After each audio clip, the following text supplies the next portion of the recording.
generate, like for example, let's say I'm super excited about the robots Elon's working on. It's still a few years away. When it happens, there's a whole new industry of technicians and people who have to manufacture the robots, right? And so that job never existed. And so you're going to have a whole industry of people taking care of, like for example, all the mechanics and all the people who are building things for cars, supercharging cars.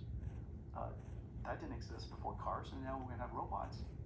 You're going to have robot apparels. So a whole industry of, right? Isn't that right? Because I want my robot to look different than your robot. Oh, God. And so you're gonna have a whole, apparel industry for robots. You're gonna have mechanics for robots, and you have, people who come and maintain your robot. No, you don't think so? You No, don't think that'll not be all all done by other robots? Eventually, and then there'll be something else. So you think ultimately people just adapt, except if you are the task, which is a large percentage of the workforce.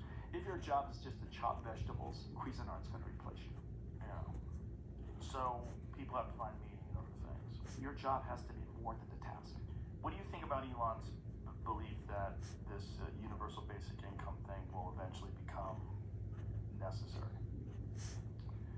Many people think that. Andrew Yang thinks that.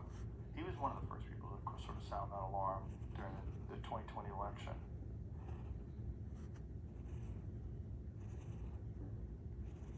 Yeah, I guess both ideas probably won't exist at the same time, and as in life, things will probably be in the middle. One idea, of course, is that there'll be so much abundance of resource that nobody needs a job, and we'll all be wealthy. On the other hand, we're going to need universal basic income. Both ideas don't exist at the same time. Right. And so we're either going to be all wealthy, or we're going to be all. How could everybody be wealthy though? Well, because scenario. Wealthy, not because you have a lot of dollars. Wealthy because there's a lot of abundance. Like for example, today we are wealthy of information. This is a concept several thousand years ago. Only a few people have, and so today we have wealth of a whole bunch of things, resources that historically. Yeah. And so we're going to have wealth of resources. Things that we think are valuable today, that in the future are just not that valuable, and so because it's automated. And so I think the question maybe partly it's hard to answer, partly because it's hard to talk about infinity, and it's hard to talk about a long time from now. And the reason for that is because there's